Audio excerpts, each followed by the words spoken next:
Should be starting up. Okay, excellent. Let me go back to my slides.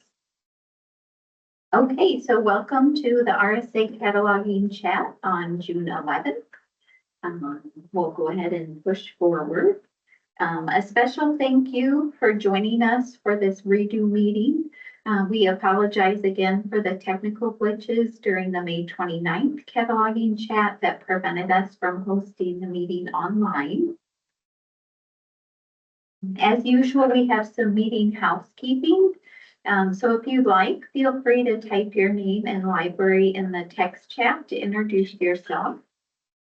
Video is encouraged but optional. You can enter questions at any point in the chat window. Zach is keeping an eye on the chat for me. Make sure your microphone is muted unless you'd like to ask a question. I think I turned on live captions for this meeting. I think I did that. This meeting will be recorded. Watch the RSA Cataloging Forum for an announcement once it's ready. The cataloging chat agenda is available on the membership page on the RSA support site. So we'll go ahead and go there. Okay, so when you're at support.librariesofrsa.org, at the top of the screen, there's an events tab, and then you can click on membership chats. And then if you scroll to the bottom of the page, here's the agenda for today. Okay. All right, so our second agenda item, I'd like to welcome the newest RSA staff member, Maria Ford.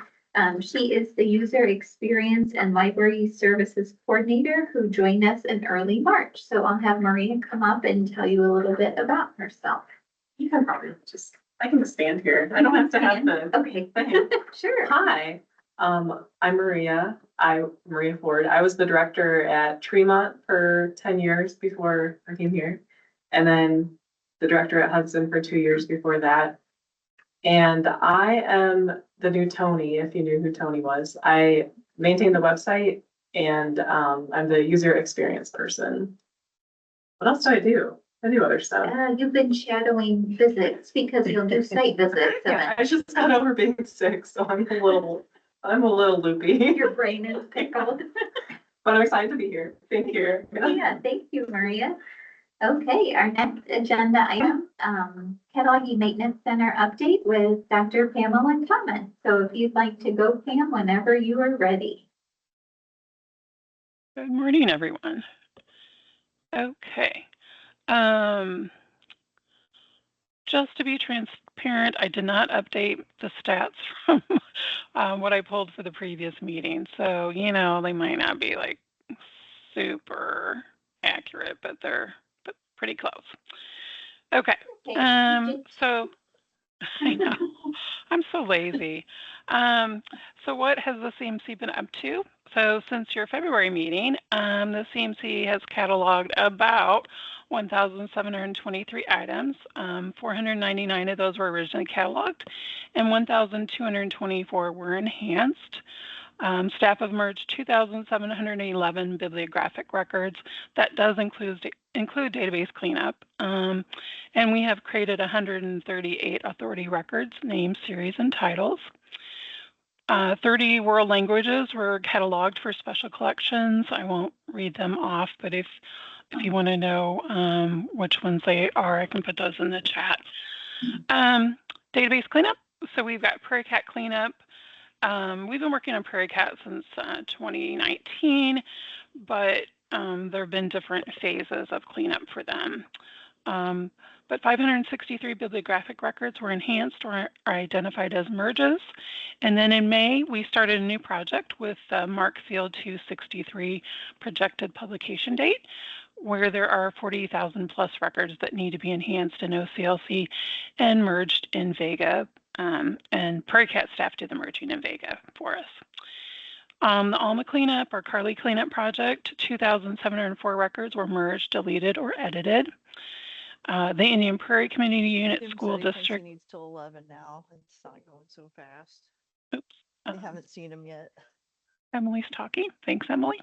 The Indian Prairie Community Unit School District number 204, 3,323 brief records were enhanced in OCLC or Destiny and merged in Destiny, or duplicate records were merged in Destiny.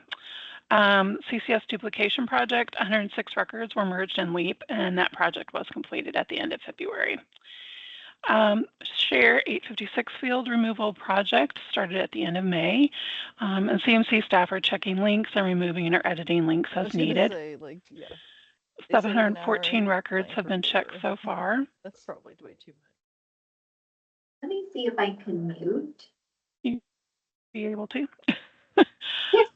Okay. Very good. We also provide training, as most of you know. So our Online with the CMC webinars are always recorded if you're unable to attend the live sessions. We've got, and I just sent Erica the list of the upcoming Online with the CMC webinars for FY 2027, as well as our trainings. So in August 13th, we'll be presenting in the right order the sequence of series authority records. And in September 10th, press start cataloging games with RDA. Eric and I are kind of doing a continuation of the one that we did in January, this January, but kind of more of a step-by-step kind of hands-on cataloging of games. So it'll be different than the one we did in January. And then in October, that's October 15th. That one's going to be the third Thursday because of ILA. That one's going to be Do You Catch My Drift? Cataloging Drift in your ILS. And then November, Marking My Territory, Adventures in Cataloging. That's November 12th. And the rest of the ones are in L2, so you can look those up and register for any that you think are interesting. For our FY 2027 cataloging classes, Eric will be teaching Focus on Driving a Record again on September 21st to October 4th. And then he'll be doing the Cataloging Basics class November 2nd through December 13th. And Mary is bringing back the Focus on World Language Cataloging November 2nd through 15th. So feel free again to look in L2 and register for any of those that you find interesting. Oops, and then I just closed my document because that's how I roll today. 36 students have completed 3 courses, Focus on Deriving Record, Focus on Cataloging CDs, and Focus on Cataloging 3D Objects. The Focus on Cataloging just ended, and as well as the Cataloging Basics class, but I can give you stats on those next meeting. For metadata projects, CAT uploaded 147 compound and 61 simple objects, content DM, and transcribed 137 documents, which were manuscripts as well as typed. We presented at Reaching Forward South Conference. I co-presented with Jennifer Baugh on Evolution of Mark Fields, Keeping Your Cataloging in Catalogs Revolutionary. Eric and I co-presented RSA Day, AI in the Library World. Eric presented Cataloging Made Easy, Taking Advantage of Free Cataloging Services from the Cataloging Maintenance Center at the Reaching Forward North Conference, and I facilitated the iCamp Bonfire meeting in March. We do have a bi-monthly e-newsletter, the CMC Chronicles. So each issue features an article, quick tip, announcements, and an image of an item recently cataloged by the CMC, as well as upcoming cataloging training opportunities. And I can put the link to sign up for that if you're interested. The issues are published on the 4th Wednesday of odd months, and you can also view the archived issues. The March issue featured an article about authority records and a quick tip on searching the Library of Congress Authorities database. The May issue featured an article about microfilm and a quick tip on Mark Fields 580, 780, 785. And the next issue will be published on July 22nd. And I'm in charge of that, and my quick tips are not always quick, sorry. Just to recap, we do have the FY 2027 Moodle courses entered into L2, as well as the FY 2027 Online with the CMC webinars. We only have the ones from August 2026 through February 2027. The March through May will be entered later this year. And just to let you know, this spring we will be offering 3 new 2-week focus on classification classes. DDC, LCC are both going to be in March, and NLM, National Library Medicine, are going to be in April. So I think that's it. Does anybody have any questions?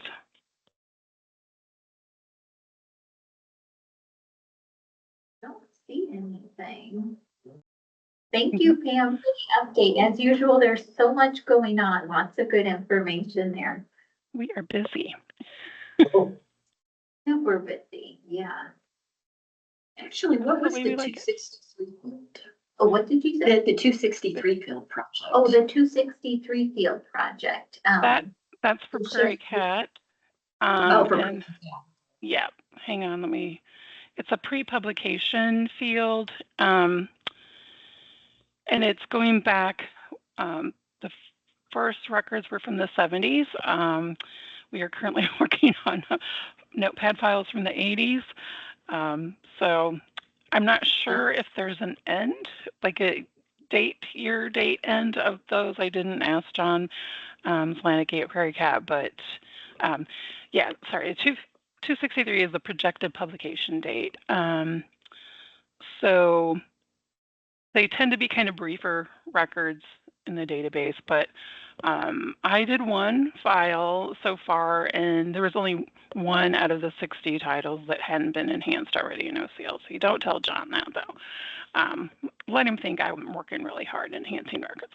I mean, I did do some enhancements, don't get me wrong, but yeah.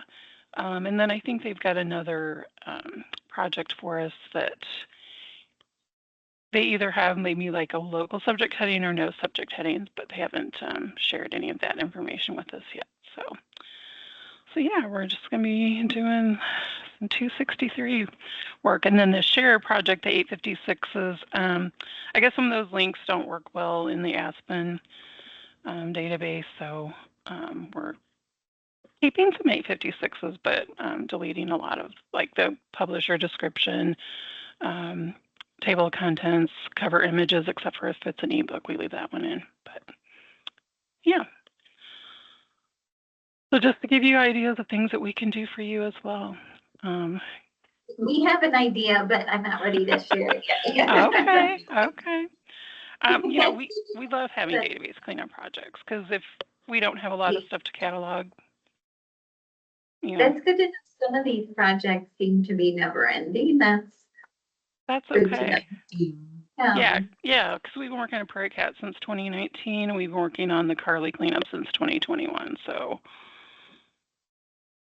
yep. Okay, yeah, I'm hoping, Pam, I can be in touch. I don't know, maybe later in the summer. We just need to figure out how to refine our scope for our project that we'd like to see if you could potentially help us with. Intriguing. All right. There's a question in the chat. Oh, is there? Okay. Sorry. Any plans for another Dewey class, or will that be covered in the DDC class next year? I'm hoping that he'll be covering that. Those 3 classification classes are not created yet because they're not going to be offered till the spring. I'm fairly certain he will cover Web Dewey. I don't know how thoroughly because it's only a 2-week class. But that might be. All 3 of the instructors are also going to kind of look at it and decide if they really need to be 4-week classes. So kind of a, beta project for these. But we have been asked in the past to do classification classes, and I'm hoping that these 3 are going to be, popular and successful. So I'll make sure I mention to Eric that he covers Web Dewey. But I think really that's what most catalogers are using if they're using, DDC, that they're using Web Dewey, because it's pretty hard otherwise to come up with a classification without having access to Web Dewey. I'm not saying you can't do it if you have to, but I personally don't like Web Dewey. I prefer the printed books, but that's because I'm old school. But I can fumble around. Any other questions? If you think of anything after this meeting, feel free to reach out to Pam at any point too. She's always just an email away. Yep, I just put my email in the chat. All right. Well, I will see you next meeting then. Thanks for inviting me. Sure, thank you. All right. Okay. Bye, guys. Bye. We'll push ahead to Zach. He's going to deliver the Rails cataloging services update on behalf of Nancy George. Just stay there. What do you think? Yeah, I can stay. Yeah, okay. Project your. All right, so the first thing Nancy would like to talk about is upcoming cataloging training updates and learning opportunities. The 6-week Mark 21 standard training course at this point has concluded. It provided participants with foundational practical knowledge of Mark 21 standards and cataloging practices. Additional professional development opportunities planned for 2026 include: in July, there will be a 2-part webinar series on cataloging video recordings using RDA, original RDA. And then in early fall 2026, there will be cataloging for non-catalogers, designed for staff seeking a basic understanding of cataloging concepts and workflows. Additional webinars on topics such as AI and cataloging objects, and world language cataloging. Staff are encouraged to monitor the L2 learning calendar and Rails e-news for registration and schedule updates.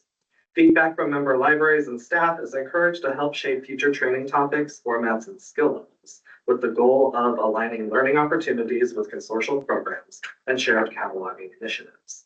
Please reach out to nancy.george@railslibraries.org. Next will be info on World Language Cataloging Service. It supports Illinois libraries by providing cataloging assistance for multilingual materials. The service helps address language barriers and cataloging capacity challenges that may limit access to world language collections.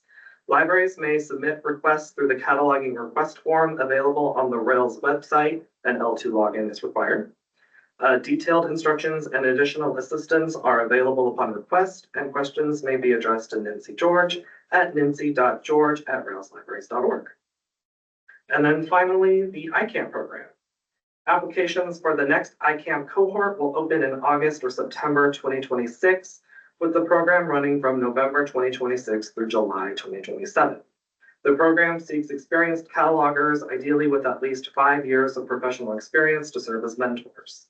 Mentees may include library science students, early career professionals, and library staff interested in strengthening cataloging skills. ICAMP focuses on professional growth, confidence building, and developing long-term cataloging expertise within libraries. Questions and inquiries may be submitted through the ICAMP contact form, and questions can also be directed to Nancy George at nancy.george@railslibraries.org. Thank you, Nancy. Does anyone have any questions about Nancy's update that we could pass along? Now I will relinquish the computer. To be sure I could open the folder with the document. Okay, here we go. Which spots?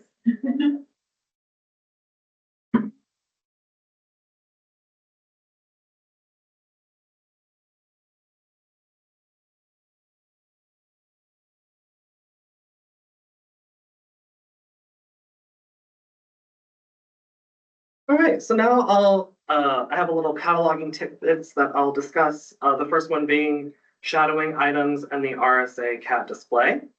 Shadowing should be used sparingly for items that a library does not want to be discoverable to patrons searching the RSA Cat.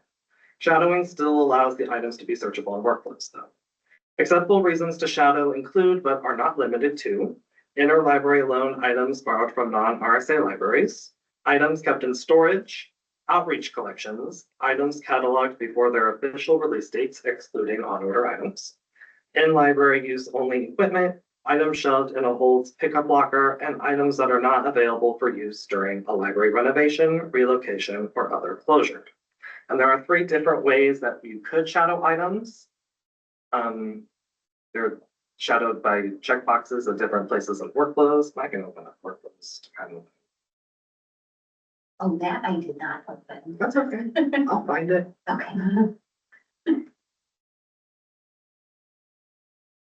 Here we.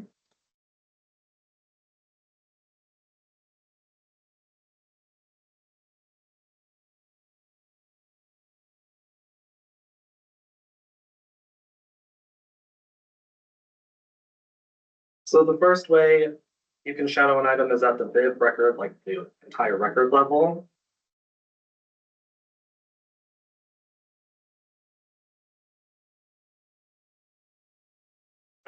This shadowing it at this level.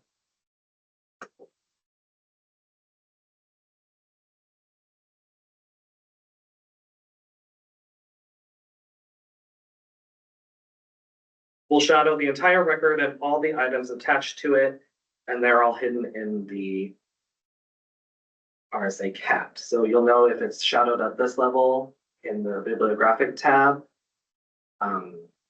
Up at the top, it'll have a Y or an N. If it's a Y, it'll be shadowed, which you can access when you make a brief record and add title. The next way is, the next two ways work together. So the call number and item information is hidden in the RSA Cat. If other libraries are attached to the bib record, the record is still visible in the RSA Cat. So it can be shadowed at the call number level up here where the call number is, or down at the bottom next to the area where the circulate box is, if you shadow the item. So,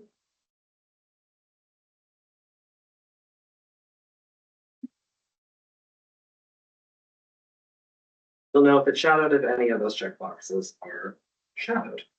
Please reach out to the RSA help desk if you would like a review of a report of your shadowed bib records, call numbers, and items, and RSA can assist with batch unshadowing. And now Maria will come back and discuss the display in the RSA Cat.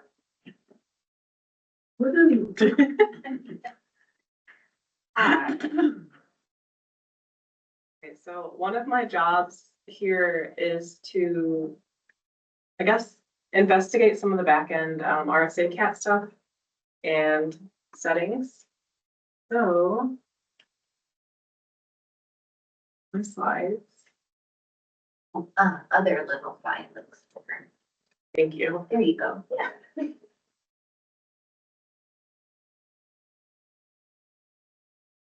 Okay, so we had a member library notice that shadowed items behave differently in the RSA Cat desktop versus the app. And first, let's look at how they're showing differently, and then I'll answer why they're showing differently to the best of my ability. So here's our record. Here we can see that it's shadowed. But when we, it's an Alpha Park item. So when we go to search at Alpha Park,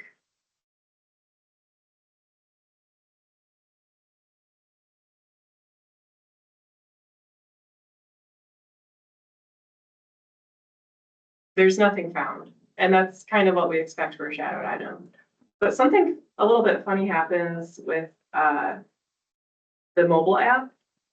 So when you search the same item on the mobile app, just in Alpha Park, you get a result, which is strange because you get no results when you search in RSA Cat on a browser.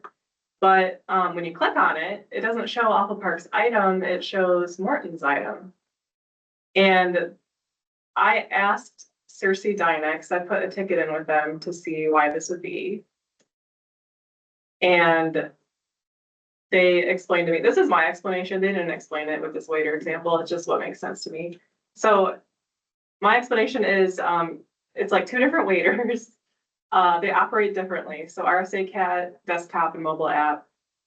We ordered a dish. The dish was that book that Shuko, I've never said that book out loud. I don't know, whatever book that was. We asked them to go to the kitchen and find it. And so they both went into the kitchen. RSA Cat desktop said, It's not there. There's nothing. I can't find Alpha Park's copy, so I brought you nothing. And then the mobile app has different behavior. And it says, you asked me for Alpha Park's item, and I feel like we have it, but I just can't find it. So I brought you Morton Library's item instead. When we asked RC why they were doing this, they said, well, they just function differently. They're just kind of built on different operating systems in a way. Just like these two waiters have two different personalities. So if you notice this strange phenomenon with a shattered item, it is technically working as intended. It would be our preference that they both work the same, but that's out of our control. So thank you. Thank you. I really like the waiter. Yeah. Analogy. Yeah, that makes sense. Okay, so that's shadowing items.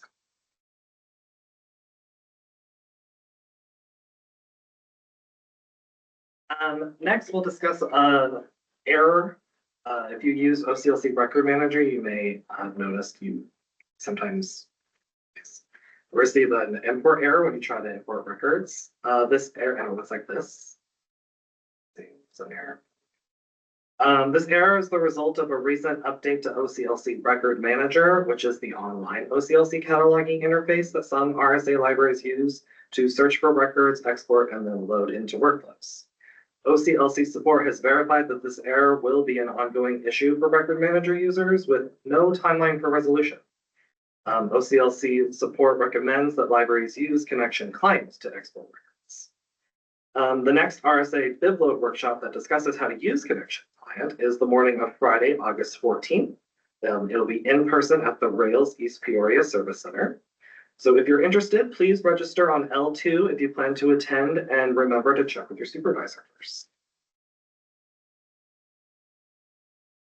So a display of URI links on OCLC records. A URI is a web address that points to an online description of an entity, such as an author. So you may be seeing records with these weird links displayed. The URI on the record helps link the author to the wider web, which ties into the concept of linked data, making bibliographic description on records more interoperable with the web outside of library catalog. You will see URIs on a growing number of OCLC records as catalogers try to make bibliographic data in MARC records more compatible with linked data. The URI should be left as is in the record. Please do not remove it. So if you looked in workflows, you'll see the URI after.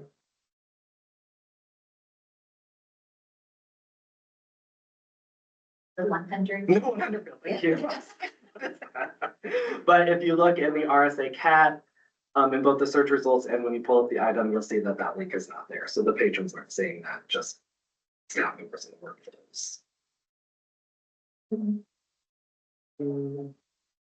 Sometimes the links are so long that they'll split the record, as you can see in this example from Listening to the Law by Amy Cohen Barrett. It makes the 100 field a little bit longer, so it'll split it into two lines, which looks weird, but it displays in the patron end the same. You may need to just resize your screen or adjust the font size from the author's name, so it's URI, to appear on a single line in workflows. So you can adjust your screen to make it go back to one line, but the record is still fine if it does this weird display. It doesn't negatively affect the record's display in the search results or when you pull it up the item because the URL doesn't show there in the first place. So that's kind of more information on if you're seeing these weird URI links. All right, non-translatable item types. The workflows upgrade this past March enabled a new category of item types for non-translatable items. Items cataloged with non-translatable item types allow libraries to limit checkouts and returns to only the library that owns the item. Non-translatable item types will be especially helpful for items that you do not want to send through Rails delivery due to their value or the difficulty translating the item. Examples of items include, but are not limited to, Roku's, kits, puzzles, fishing poles, and Wi-Fi hotspots. Items cataloged with non-transitable item types will not be transited by workflows, not even between branches of the same member library. So in other words, if a non-transitable item is owned by the, say, Peoria Public Library's North Branch, it can only be picked up or dropped off at the North Branch. It can't be picked up or dropped off at Maine or Lakeview or any of the other branches. Non-transitable item types are not intended to keep your new materials in your library. Please continue to use a local or no holds rule for that purpose. To ensure RSA sets up non-transferable item types that are helpful for our membership's needs, we conducted a survey earlier last month. It was in May. Yeah. For libraries to share what types of items they would like to set as non-transitable. So that survey has since closed. So thank you if you participated. This summer, RSA will write procedures for how to catalog non-transitable items and what to look for when checking out these items. Be sure to watch for an announcement on the RSA email forums once the non-transitable item types and their accompanying procedures are ready to start using. Call number batch edits. RSA can perform these types of call number batch edits for libraries. For example, if you want to replace one call number prefix with another, like changing F to FIC, or if you want to batch remove call number suffixes like HS call number. RSA will be developing a process to batch remove call number prefixes. Call number batch edits are done by RSA staff due to the complexity of the process. Please contact the RSA help desk if you will be doing a project to edit call numbers to see if RSA might be able to help. But to ensure optimal use of our time, please have at least a list of 50 call numbers in need of editing before asking for RSA's help. But even if you ask our help, batch editing call numbers and workflows, remember you will still need to pull the items from the shelf to update the spine label to use the new call number convention. And finally, tips for identifying AI-generated items. The RSA Bibliographic Services Department recently watched the recording of the Rails webinar, Generative AI, Generative AI, there we go, and the library collection. You can access this training by going to the Rails Academy, which I provided a link, but you can also get there from the Rails website.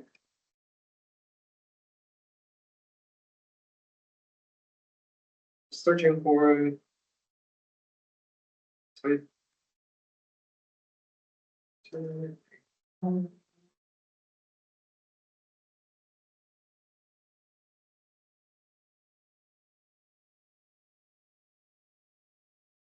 there it is.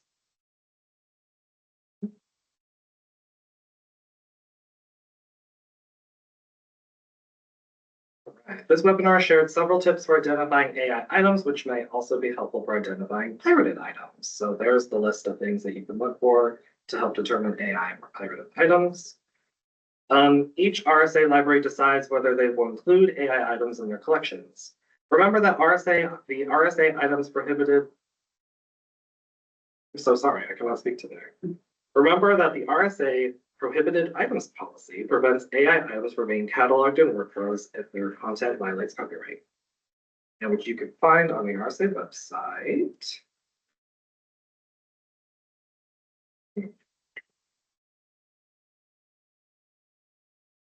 The policy, but you can also get to it by going to the cataloging handbook, to policies, and prohibit items.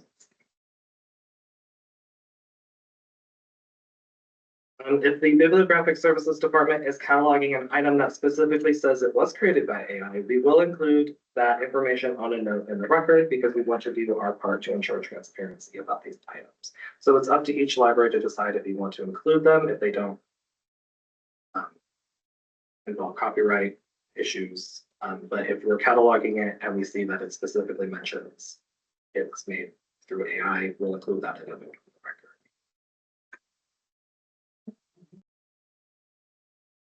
That's all that.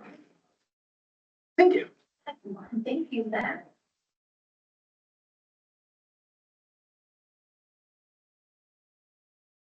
Hi, everybody.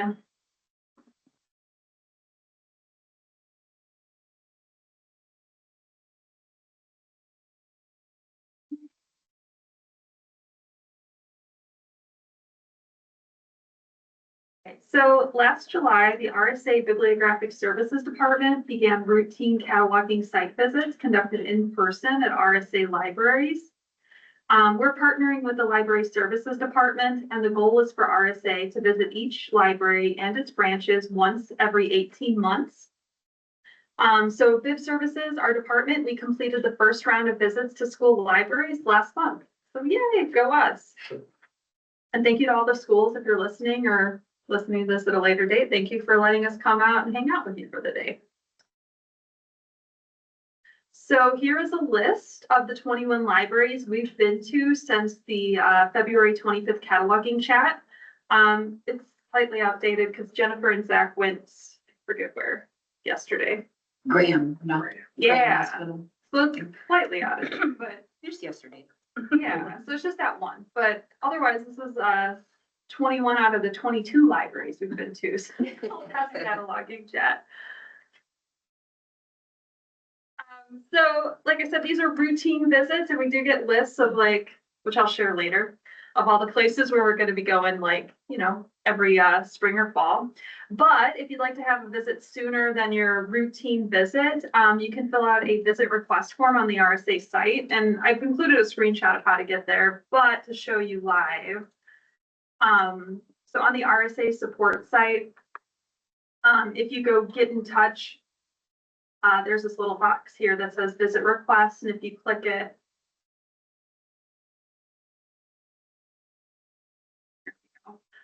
it'll open up this form that you could fill out and you could request the site visit.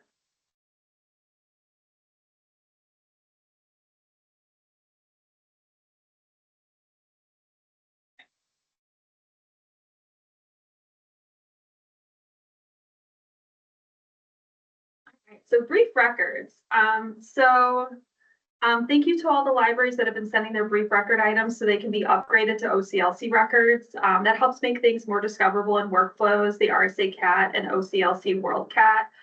And since our last cataloging chat, we've upgraded 218 brief records. And that I ran that back in May, like before our cat chat. I reran our report this morning, and actually, like, our new total is actually 276. So yeah. I thought I'd include the 218 and then give you the fun spoiler, 276. So yeah, so thank you guys again for sending those items to us. And just a friendly reminder that if you receive an email from us saying, hey, like, we've placed a copy level hold to upgrade this brief record. If you don't want that actually updated, upgraded, all you need to do is just reply to let us know that you don't want it upgraded. That way we know to cancel our hold. And we'll also delete the 592 field that contains that point of contact email address. That way it removes that brief record from our internal brief record upgrade report. And then after you do that, please also remember to assign the OCLC exclude code to your item cat 6. And that way, like, we know not to, we'll know not to contact you again. The other thing that you can do on your end is, like, as you create brief records, and if you know that, like, you know, this equipment item, you don't want it upgraded, you could also just leave as brief in the 592 field. And then again, also make sure to use OCLC exclude as the item cat 6 as you create that brief record, just so we know to, like, not even put that on our upgrade report. We wanted to provide you with a recap of RSA Day 2026. We had our crafty cataloger session. So this year, RSA Day was held on April 8th at the Spoon River College Macomb Community Outreach Center. About a dozen member library staff joined the BIB services team to enjoy networking and creating fun origami cats, dogs, miniature boxes, ton of other stuff if you're Courtney at Avon because you're like an origami guru. But yeah, so we had a lot of fun with origami and chatting and catching up with everybody and talking cataloging. So thank you to everyone who participated in our session. The overall feedback on the post RSA Day survey was mostly positive about the review and the presentations. RSA Day will likely be held at Spoon River College in Macomb again next year, but the RSA Day committee is in the process of deciding. So please keep an eye on the RSA email forums as details for RSA Day 2027 begin to take shape.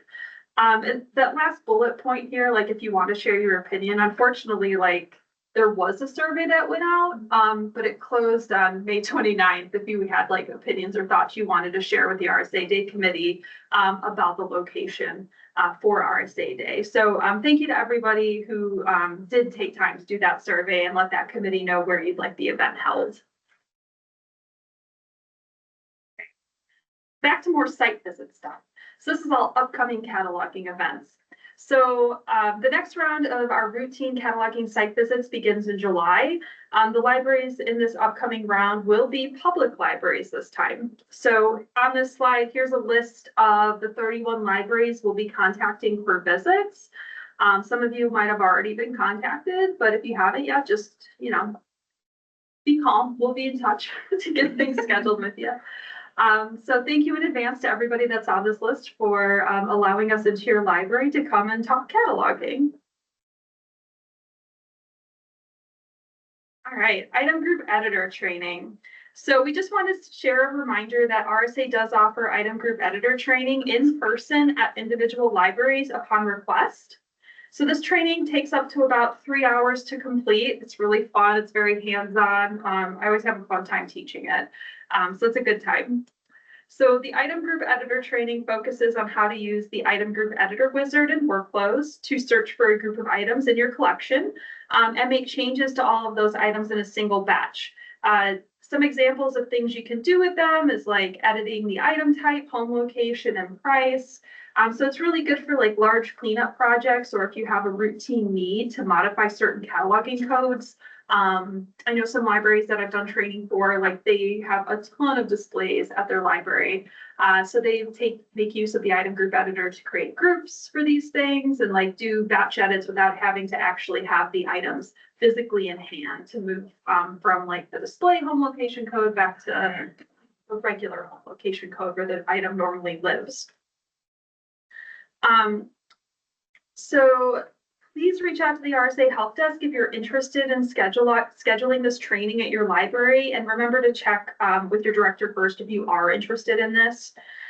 Do note that this training is currently on pause because RSA is in the process of reworking the firewall configuration for the training workflows database, which is used during the training to safely learn the item group editor without affecting your live collection, because we don't want you to, mess up your actual collection. So please watch for a message on the cataloging forum sometime in July, letting you know that item group editor training has restarted. And if you are interested, if anything I've said kind of piques your interest, but you want to know a little bit more, we do have an item group editor training page on the RSA support site. So back on the RSA support site, if you go to events, and then you go down to training. If you scroll all the way down to the bottom, the very last one here is for item group editor training, and you could just click this link and it'll take you to a page that'll tell you a little bit more about what that training entails.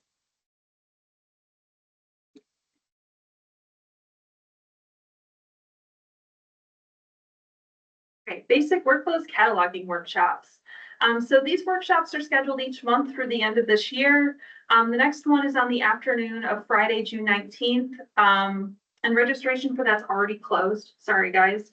But we do have more upcoming workshops, like I said, once a month for scheduled throughout the remainder of this year. So I did include links for the workshops in July and August. So it has the dates and times listed there. And if you follow that link, it'll take you to the registration page on L2. So you can always like look on L2 to see upcoming workshops. The other place you can go is back on the support site. Surprise, surprise. But if you go to handbooks and then cataloging handbook, if you go to overviews, there's this page called the cataloging at a glance. And this document here, we update it routinely, but we try to get like it as updated as we can, like starting in December through like January. And this document has lists of not only like important cataloging stuff like at the front end, but the big thing is like it has information about all the dates and times and L2 registration links for all the different trainings that we do.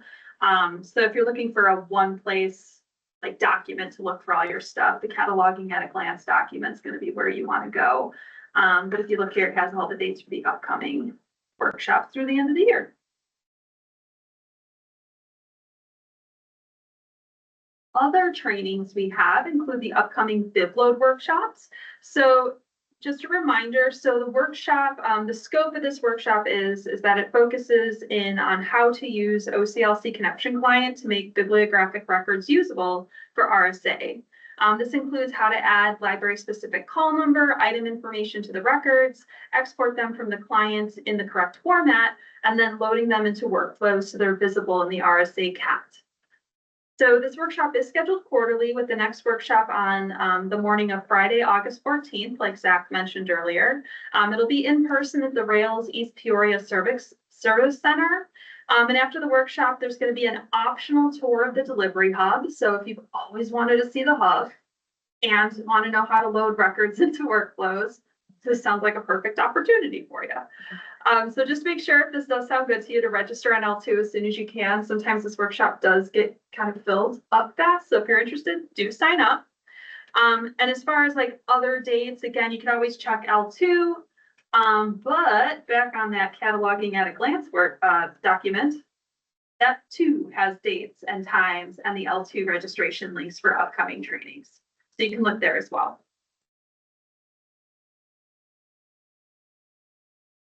Right, and finally, I'm going to talk a little bit about Blue Cloud. So Blue Cloud is the new online interface developed by Cersei Dynex, which is the same vendor that designed workflows. So the Blue is Cersei Dynex's acronym for Best Library User Experience. And Blue Cloud is intended to supplement but not replace workflows. So there's two different kinds of Blue Cloud. There's Blue Cloud Circulation and Blue Cloud Cataloging. And I'll tell you about circulation first. So RSA's launched Blue Cloud Circulation. I'm going to refer to as BC Circ because otherwise it's a lot of words.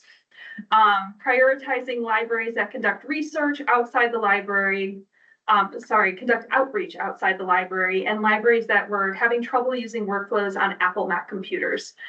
If you're wondering what like outreach means, we're defining outreach as like anytime you are doing library related things outside of your physical library location. So if you have like a bookmobile and you're driving out to, check out items to people or maybe like register patrons, that could be a time you might want to use BC Circ. So again, anytime you're outside of the library doing events, summer reading, you guys might have things that are like at a park. Just another example. But anyway, so 21 libraries have been trained so far for how to use BC Circ. Functionality in BC Circ includes user registration, basic circulation and holds, and both like placing and processing of those. So it's not as robust as workflows, but like for what you're going to do as like doing something in outreach, like it gets the job done. So if you're interested in learning more information about BC Circ, if you go back to the support site, if you go to handbooks and then circulation handbook, they made it very easy and it's just the first thing in the handbook, but it's under Blue Cloud Circulation. But if you click that link here, it'll take you to the Blue Cloud Circ Hub and it'll tell you more about like what you can do in Blue Cloud Circ. So please reach out to the RSA Help Desk if you're not already using Blue Cloud Circ, and it'd be helpful for conducting outreach outside of the library, especially as summer approaches and your library may be offsite at festivals and summer reading venues.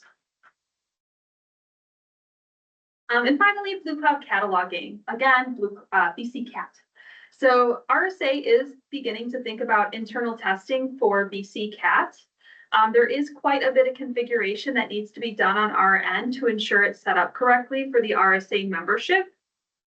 Later this year, ideally in the fall, RSA will work with a couple of smaller libraries already using BC Circ to start testing BC Cat. We're starting with a couple of smaller libraries as testers because they are already familiar with the Blue Cloud interface.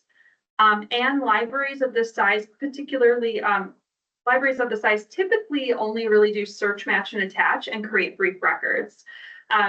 Why is that important? So BC Cat does not include more advanced functionality like the item group editor wizard or the ability to load OCLC records. So it will be most helpful for libraries that only catalog at the basic level of search, match, and attach and creating brief records. Libraries that use item group editor and OCLC can still use BC Cat when it's rolled out more widely to the RSA membership, but they will need to switch interfaces depending on the cataloging task that they need to do. RSA will roll out BC Cat more widely to the membership once we do an environmental scan of the library automation system environment later this year and know if we're going to continue with CIRCE Dynex. If we do continue with CIRCE Dynex, the in-place migration to a fresh workflows database will be our top priority. Then we'll start to launch BC Cat to the wider membership. This would not happen until sometime well into next year is what we project. That's everything I have. Does anybody have any questions?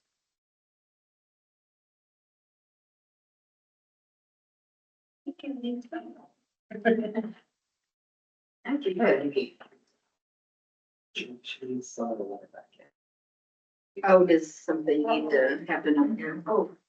I didn't see one pop up.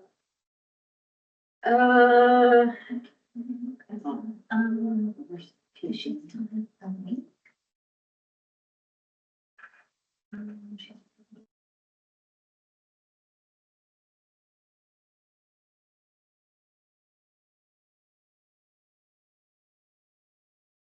Maybe keep an eye out when she jumps back in. There is something to message here, people. Let me see. Oh, I think, okay, I think Abby will be coming back in. Okay, sorry, I didn't see the thing at first. Kind of confusing. Okay, let me get situated here. Okay. Hi, everyone. Yes. Okay. The Bibliographic Services Department recently began a special project to update the cataloging handbook documentation on the RSA support site. By the end of this year, all documentation in this handbook will have been updated no earlier than 2025. And each document that has been revised or created since February, or I'm sorry, the documents I'm about to show you have been revised or created since the February cataloging chat. Basically, everything that I'm about to show you is going to be found on the RSA support site under handbooks and then cataloging handbook. So everything is actually going to be found right here. But let me find my slides here. It's going to be a little bit of back and forth. Okay. So the first document, this was a revised document, the asterisk, so I'm going to get tongue tied with that. Display of cataloging code counts cheat sheet. The cheat sheet, let me actually click on it here. Okay, try control click. Control click. There it goes.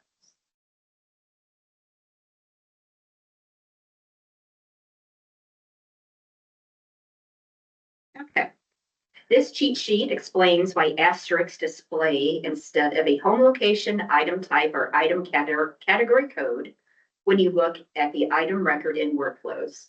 It also discusses strategies for correcting asterisk codes assigned to your collection. The recent revision involved clarification that while asterisk codes do display in the call number and item maintenance wizard, you can still see the actual code in the item search and display wizard. I can show you from here. I can do it all at once. Let me pull up another slide here.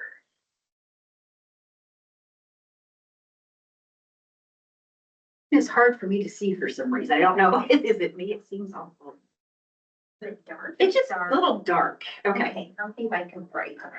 That's okay. I mean, I can get through. I'm just, it's a little dark for me. It's probably my eyes too. I haven't changed it, so I don't know what happened. So basically what this is, if a code is no longer in your menu, but you happen to have items assigned using that code, this is what's going to happen. So in the call number and item maintenance wizard, you can see here the asterisks. So for home location, this home location is not in the menu for AG, whatever that location was, so you have the asterisks. In the item search and display wizard, it will display correctly. As you can see here, the home location is nonfiction. So it's just displays differently between the two wizards.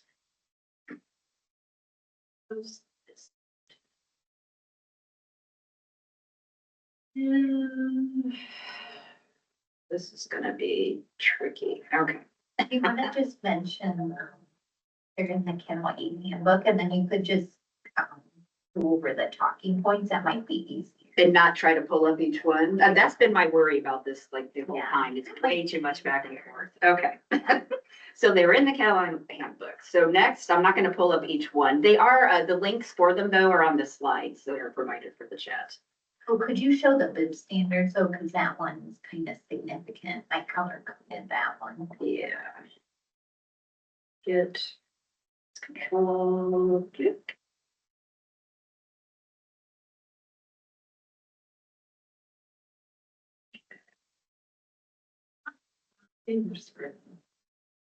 Is it?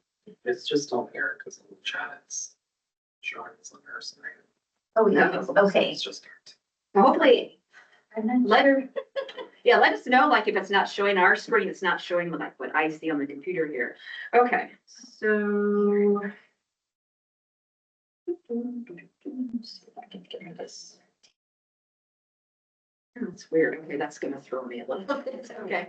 The vendor records, page 9, that was an addition of a section regarding vendor records. I'm not really gonna go into full detail about it. It's just, they're not, basically it's a no, except for Quincy. The information is here to look at though, if you are interested. On page 10, an addition was the call number prefix mention. So addition of mention of JMAG and YAMAG call number prefixes. And thank you. I believe that one of our members reached out and asked about this. So that has been included in the standards. And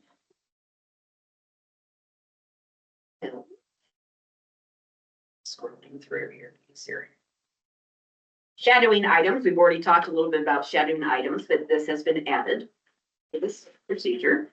I'm sorry, the standards, I guess I should say. And page 14.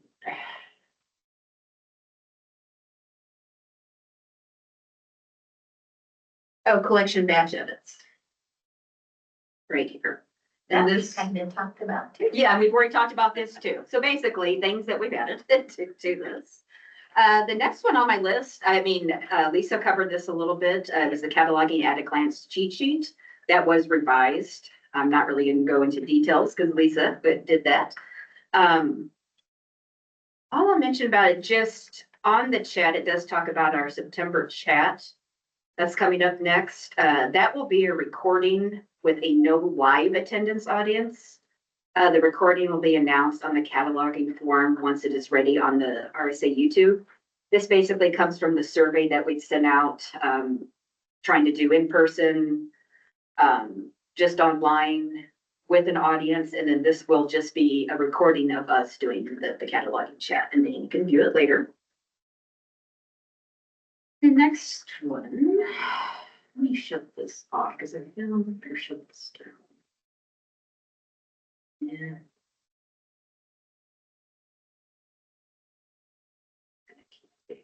Okay.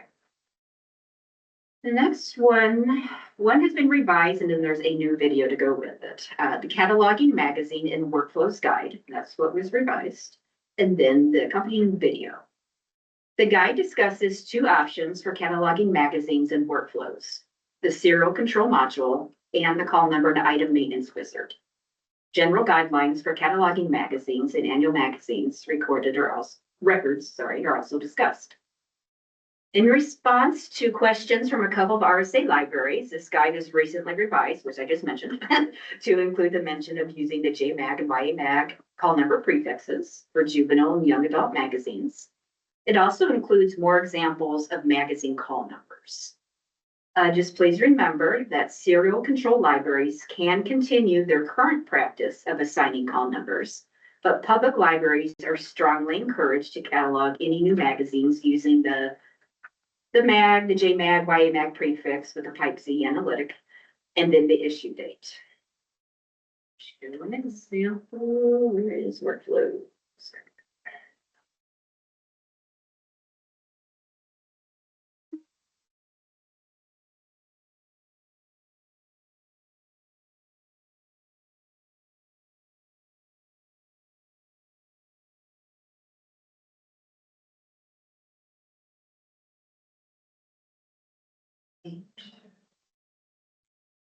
It doesn't seem like it. Was it A219073?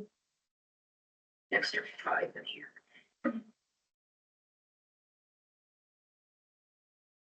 Okay, here you can see Galesburg. Here's an example here. They did the prefix with the MAG, the Type Z, and then the date. But as I mentioned, just if you are a serial control library, you can continue doing what you have been doing. But it is strongly recommended no matter what, to change over to these prefixes. Okay, entering the call numbers using this convention has 3 purposes. It will put your library in a better position next year for an in-place migration to a fresh workflows database or a full-on migration to a completely different database from a different vendor. Entering your magazine call numbers using the RSA convention ensures magazine issues sort chronologically, both in workflows and the RSA CAT, so you and your patrons can easily see which issues are available. The new call number convention also ensures patrons are able to place holds on specific magazine issues in the RSA CAT, if your library allows holds on magazines. Then there's also a video about 10.5 minutes long that accompanies the Cataloging Magazine and Workflows Guide. It is posted on the RSA YouTube, and the link is also to the video is also on the slide. Let's go find it. Okay, what is next? The next one that has been revised, the changing the owning library for an item cataloged in workflows procedure. This procedure explains how to change the owning library for an item in your collection that was cataloged as AG ALS PTC. That code is us, so that is RSA. Items end up in the AG ALS PTC collection typically for 2 unintentional reasons. Your library cataloged the item that way in workflows, or you loaded an OCLC record into workflows in which your library code and the 949 tag was entered incorrectly. So that will happen if you've forgotten an underscore or whatever it may be in your code. If it's in your tag incorrectly, when it gets imported into workflows, it's going to end up in the AG as a location.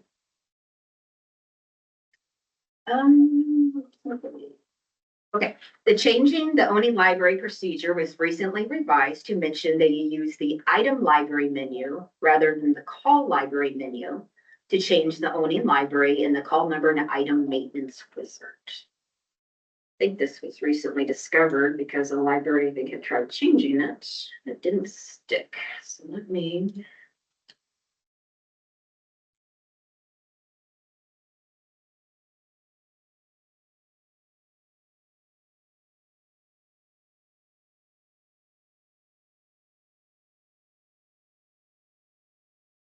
Okay, so the difference is you have this up here in the call library that has the AG.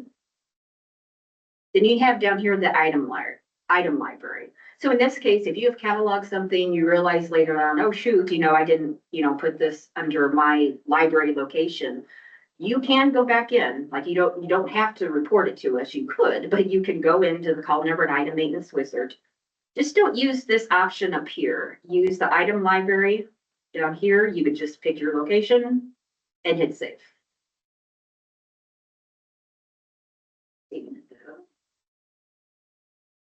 RSA checks each month for items accidentally cataloged in this collection, the AG collection. The library gets corrected, and if we notice a pattern, we may reach out. A lot of times just remember, when you're cataloging, your properties can be set. And I think this happens just a lot of times, maybe they don't realize it. If you right click on the call number and items right here, and it also works the same way under add title. You right click, select properties, and right here you can choose your library. I think unless you actually go in to choose your library, it is probably set at this AG. You choose your library, select OK at the bottom, and then from then on, everything you catalog, you're not going to have to do that drop down. Your library should automatically be the one that populates. Okay. Reading the brief record guide. This was recently revised. This guide provides step-by-step instructions how to create a brief record when there's no existing matching record for your items and workflows, or OCLC if your library uses Connection Client or Record Manager. This guide also includes an appendix with screenshots of brief records by format, books, audiobooks, DVDs, etc. We really do have an example of just about everything, I think, in this guide. So if you're creating a lot of brief records, be sure to have the guide handy. The recent revisions to this guide include minor clarifications in the instructions and the addition of an example for an upside-down reversible or Tate Besh book. Hopefully I'm saying that right. Okay. Just a few more here. The next one that was recently revised is the item group editor procedure. We already covered the item group editor procedure a little bit earlier, what it is. What was revised in this is the procedure was recently updated to show the latest workflows version number after our upgrade this past March. So we just wanted to make sure, when we're training people, like what we're showing people in our documentation is actually, the version of workflows that you should be using on your own computer. The next one was a search, match, and attach flyer. That was new. It's a flyer that provides an overview of the copy cataloging process, which I'm sure you've all heard before, or if you've taken one of our cataloging workshops, you would have. You search workflows for a matching record. You compare your item to the record to ensure it matches, and then attach your item to the record. The main point of that is just search workflows first, especially if you're an OCLC library. Just always, be sure to check workflows first. We just try to avoid duplicate records. Okay, I think I have 3 more here. The next one is the search strategy guide for the workflows call number and item maintenance wizard. The guide provides instructions for various types of searches that are helpful when cataloging in the call number and item maintenance wizard, such as ISBN, UPC, periodical title, etc. All the examples shown in this guide were checked to ensure that they still work as expected in workflows. Any examples that no longer work were updated with new examples. Just the guide had been around a while, so some of our examples just didn't exist in workflows anymore. So we just refreshed it a little bit. Okay, the tips for selecting workflows item category 4. Category 4 and 5 codes, and this is new. The cheat sheet was recently created to share tips for selecting item categories 4 and 5 in workflows. Remember that item category 4 represents the item's genre or primary topic and powers the genre search facet in RSA Cat. Item category 4 is strongly recommended but not required. Item category 5 represents the item's subgenre or secondary topic that powers the subgenre search facet in the RSA Cat. Using item category 5 is encouraged, but it's optional. Tips for selecting the codes, 4 or 5 codes, include oh, I'm sorry, tips for selecting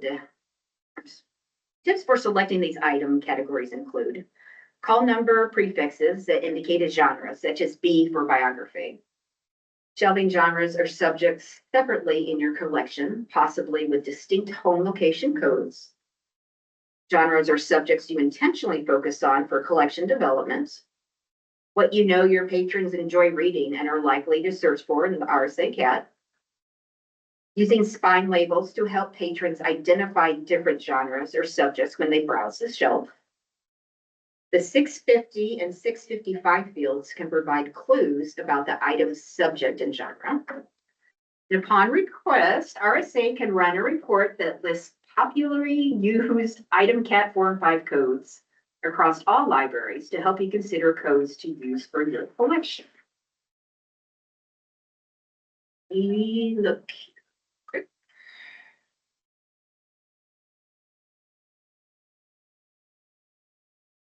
Okay.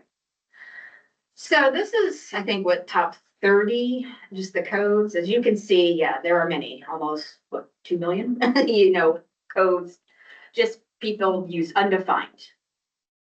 And then on down here, these are the most commonly used. So mystery, picture books, graphic novels, so on. I'm not going to read every one. I mean, it gives you a good understanding. I mean, that's a lot of undefined. And it really does help in the catalog and with searching if you are able, to include at least a category 4 code. And same with the 5. I mean, they're over 2 million, yeah, 2.5 million, undefined category 5s. And these are the most commonly used. Like I said, they are recommended. I think they're useful, but they're not required. Next one, and then I think I'm done. Okay. The Workflows Cataloging Setup Guide. This is revised. The guide provides step-by-step instructions on how to adjust desktop preferences and wizard properties in both the cataloging and circulation modules where items are cataloged. Recent revisions to this guide include updating the version number after our upgrade in March using workflows.librariesofrsa.org in the configuration box when opening workflows, and how to change your icon set to the new, modern option, which is optional. Okay, so the icon set. Let's see, up in preferences, desktop. And then desktop setup. I think what's going to change is this over here, if I remember correctly. Okay, so right here it says icon set. So right now we're set on classic. If you do modern, click OK, you can see the change here to the left. Don't know if you like that better, but it is an option. It's just what happened with, I think, the newest upgrade. That's it for the documents. The documentation index.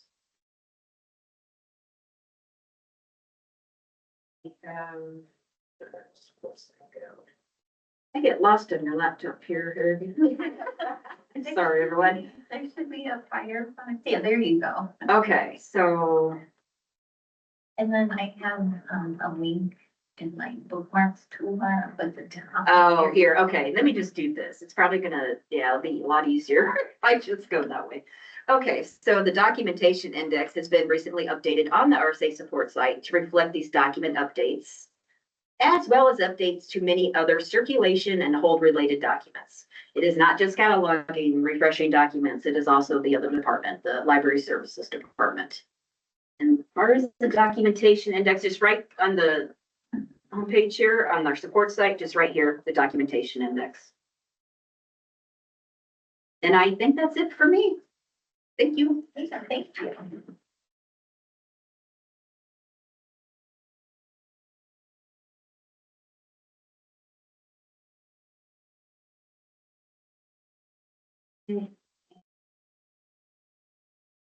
All right, so the next thing on our agenda, I wanted to talk about some upcoming database maintenance projects that we'll be working on.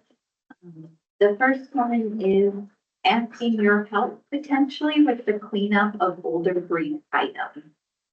You might have seen a message from Zach on the cataloging forum last month, announcing this project.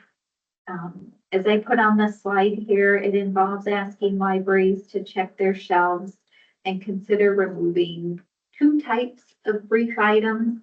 I know, of course, you want to consider the condition of the item, checking with your director.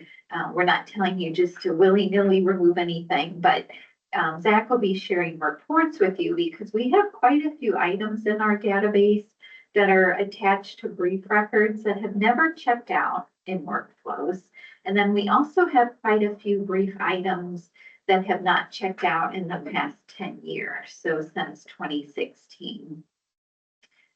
So originally we had planned to focus only on brief items that migrated into workflows in 2007 from the previous database. But as I started looking at numbers, I think it makes sense to widen the scope of this project. If we're sending you reports of brief items to review, it makes sense to catch some of these that, like I said, have either never checked out or they haven't checked out in the past 10 years. So look for an email from Zach this summer if your library has any items that fit these criteria. Zach will explain next steps if you want to keep or remove the items. Don't worry, if Zach doesn't hear back from you, we'll leave your brief items alone in workflows. We won't delete anything without your go-ahead. It's important to note too that some brief items, and I have some examples here, equipment, reference, special collections.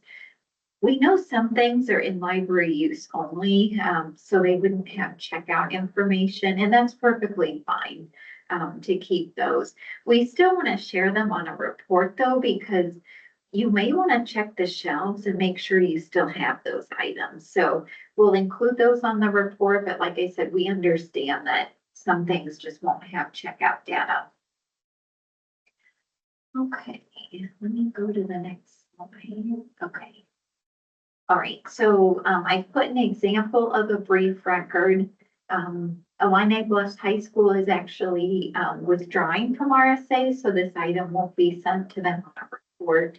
But it's a good example because you can see it is a brief record with the all caps title, and it was last checked out in 2014. So that would meet that criteria of last charged before January 1st, 2016. Okay, the next project I want to be sure to mention is what we're calling mass brief record cleanup in 4 phases.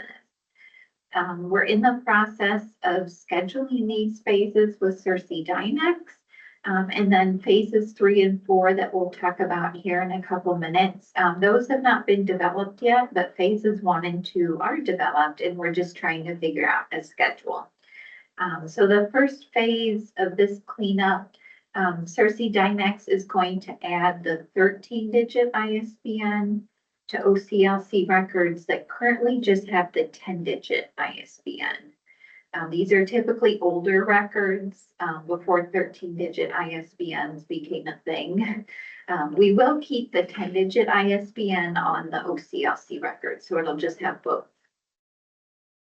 Phase 2 will involve a routine monthly project where we convert 10-digit ISBNs on brief records to the 13-digit equivalent, both in the title control number and in the 020 fields. In that situation, we'll remove the 10-digit ISBN. We're doing this because it will increase the likelihood of that brief record matching an OCLC record potentially. And then also too, using the 13-digit ISBN will allow an overlay with an OCLC record. If we don't have that record in our database and it's imported at some point, the 13-digit ISBN will allow that overlay. The 10-digit ISBN does not allow the overlay. So that's another reason we want to convert 10 to 13 is to try and increase matching and then also help with overlays. Okay, phases 3 and 4, like I mentioned, those are currently under development because they're a little bit more complex. Phase 3 will involve merging duplicate brief records together that match based on title, author, and standard number. So we're considering a standard number, ISBN, ISSN, or UPC. Phase 4 is we're going to look at brief items in workflows and see if we can find matching OCLC records for them already in workflows where again, title, author, and standard number matches. Okay, so that's just kind of an overview of the phases.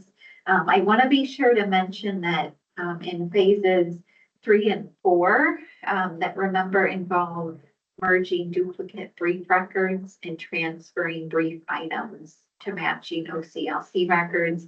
In those phases, we're not considering brief items if they're assigned at least one of these cataloging codes here. I won't read all of them, but we're going to exclude rentals, on orders, co-ops,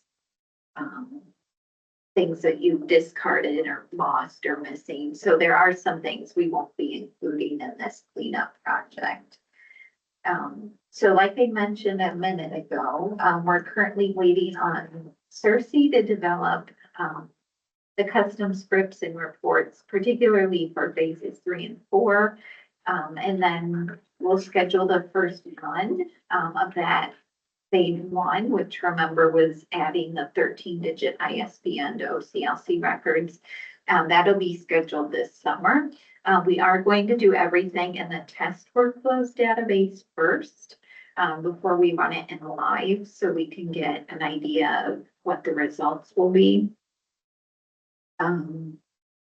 Although we're matching based on author, title, and standard number, and we'll be reviewing results before running the processing live, I recognize there's a chance brief items may be transferred to the incorrect OCLC records. So if you notice an issue, please report it to us and we will fix it.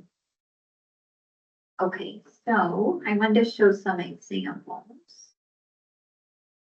Okay, so here's an example of a phase 1 record that would be processed. So notice it's an older item from the 60s, and it just has the 10-digit ISBN. So the phase 1 processing would add the 13-digit equivalent in another 020 field, and it would keep the 10-digit.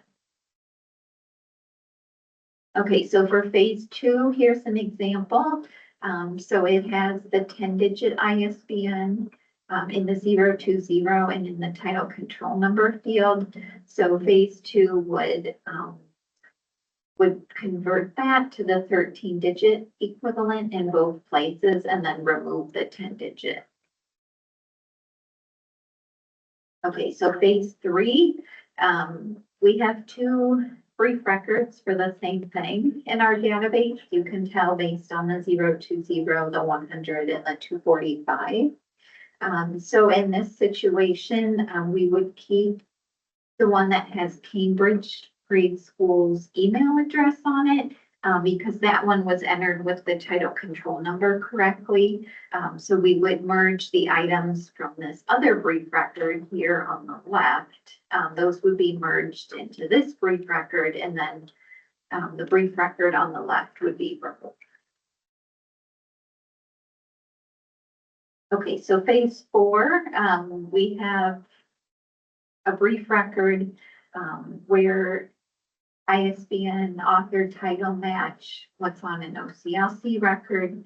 So the brief item would be transferred onto the OCLC record, and then the brief record would be removed. Okay. I feel like I had a couple other details to mention. Let me look in my notes here.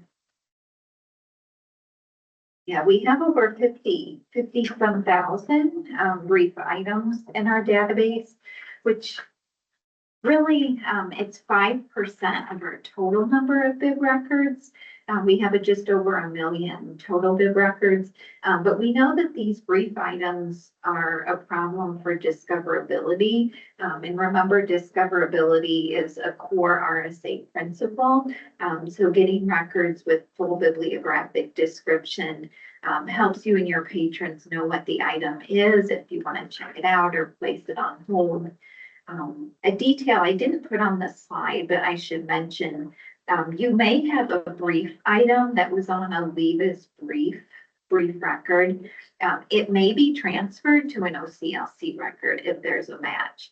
If that happens, that's okay, because your item is assigned the OCLC exclude item category 6 code. Every month, Zach checks to make sure items on leave as brief records are assigned that OCLC exclude item cat 6 in case you forget. So if your leave as brief item gets transferred to an OCLC record, you'll benefit from the rich bibliographic description of that record, but your holding will not be updated in OCLC due to the OCLC exclude item cat 6. Okay, let's see. We have another cleanup that we're doing. This project is looking for items assigned home location codes that should only be used as current locations. So discard, missing, lost, those are examples where we have items using those as the home location rather than the current location. Well, actually, it uses both. If it's assigned the home location, it then mirrors in the current location. You might be wondering, well, why is this a problem? Well, the thing is, especially with missing and lost, if the item turns up again and it's discharged and it's in the home location of missing, it's going to stay in missing. It won't revert back to its standard home location. So this is why we're doing a cleanup, is to have you check your shelves, see if you can find these items, and if you can, correcting them so that they're in the correct location. Let me look and see here. I had a list of all of these. So there's quite a few, besides discard, missing, and lost. There's quite a few. So if you have any items in your collection that are assigned these codes as home locations, we'll be in touch with you. And like I said, we'll have you check your shelves. If you find the item, correct the home location. If you can't find the item and you would like us to remove it, we can do that too. So the email will have information about that. We're currently conducting this as a pilot project with a member library. And once the pilot project is done, we'll then roll it out on a wider scale to the rest of the RSA membership. Okay, I think I've mentioned everything on here. I'll push ahead. Okay, hang in there. We just got a couple cleanup projects left. We're very busy with documentation and cleanup. So we're reaching out to the rest of the libraries that still have their workflows tech accounts enabled. We've been assigning individual cataloger accounts for staff over 10 years. And we're to a point where we want to turn off the remaining tech accounts. Not just to ensure everybody is using an individual account, which of course we want, but also too with a potential migration coming up next year. We want everybody to migrate to a new system with an individual account, and we're not carrying over these shared accounts that we've been trying to turn on. Remember, the biggest reason for turning off shared accounts is cybersecurity. Our database has personally identifiable information or PII information in it. And if you have shared accounts accessing that database, it's a security vulnerability. So With cataloging, like I said, transitioning to those individual accounts, and then I know circulation will be doing the same, especially as Blue Fat circulation ramps up. Okay. So by the end of this month, the bib services team is contacting 24 public libraries that still have the tech accounts enabled. They'll make sure everybody at those libraries who catalogs has an individual account, and then they'll schedule a date for tech to be turned on. We do have some schools that still have the tech account, so we'll work with them in the fall. Okay, this last one is the best project because there's nothing you need to do for it. This project involves RSA batch removing brief records for non-RSA interlibrary loan items that meet these criteria. So they're assigned an ILL item type or home location. The item was created at least 15 months ago or older. The item has no bills and it's not currently checked out. So we recently removed just over 40 of these interlibrary loan records. So I don't have an example to show. We do exclude interlibrary loan records from batch removal. There's a couple member libraries that reuse those records, so we don't remove their records in that situation. We conduct the cleanup at least twice a year. We do though still encourage you, as you have non-RSA interlibrary loan items returned to your library, please take that extra step and remove the record when it's no longer needed. That is mentioned in this procedure that I've mentioned here for creating and deleting temporary records for non-RSA interlibrary loan items. I think I'll show you on the support site where to find them. So if I just do a search for interlibrary loan, whoops, it disappears. Can you still see it on? Okay. There seems to be a lag between the presenter laptop and projecting it onto the TV screen in the room here. So let me see if I can pull this up. Okay, so I searched interlibrary loan just using the magnifying glass in the upper right corner. And then notice there's this second document here, creating and deleting a temporary record for a non-RSA interlibrary loan procedure. So that procedure does mention deleting the ILL record once the item's returned. And like I said, that's still our recommended best practice, but for any that slip through the cracks and don't get deleted, we take care of them at least twice a year. Okay. Has a question in the chat. Okay. Deleting it as soon as it returns will drop it out of monthly statistics, won't it? I think it does, yeah. I know there was a detail about this that we had talked about internally, potentially adding it to that procedure I just mentioned. Let me see if I can follow up on what that detail was, but it had to do with monthly stats. So let me make a note of that. That's one reason why we're removing on our end, not batch removing the ones that are at least 15 months or older, why we're waiting for 15 months, because that would go through a full cycle of your reports. So I know on our end, the 15 months was very deliberate because it would keep it on your monthly reports for a full year.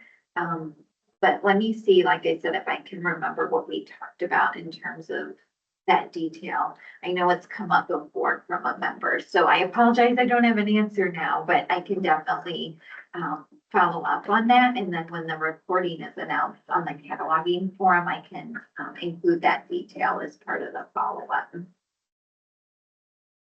Okay, are there any other questions?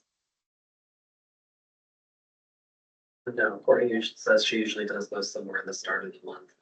return, assuming she remembers it. Yeah, that's a good strategy. Just wait until they've shown up on the report and then remove them after that. Okay, good question. All right. This, Jen already mentioned, so I'll go over it quickly. Remember, our next cataloging chat is just going to be a recording in September. There won't be a live attendance option.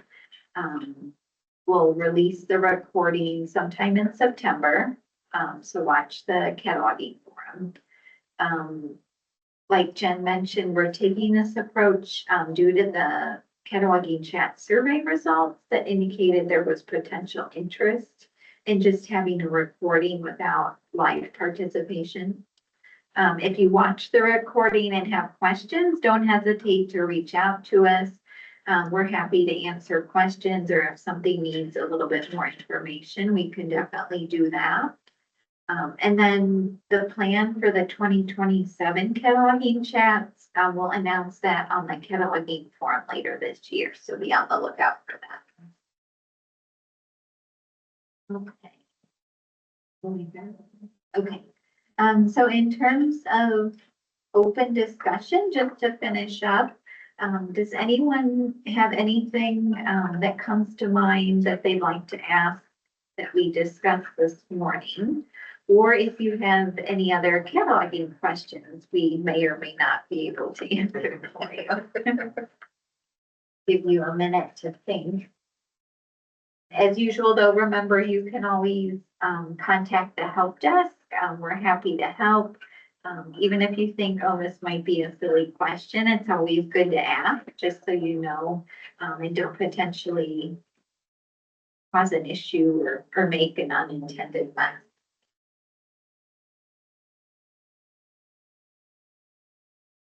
Okay, all right, so that is all we had for today. Thank you, everybody, for joining us. Like I said, I appreciate everybody's willingness to do this redo meeting, since the May 29th one unfortunately didn't work out.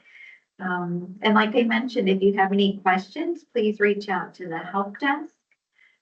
But in the meantime, I hope you have a great summer, and maybe we'll see you at an event later this year.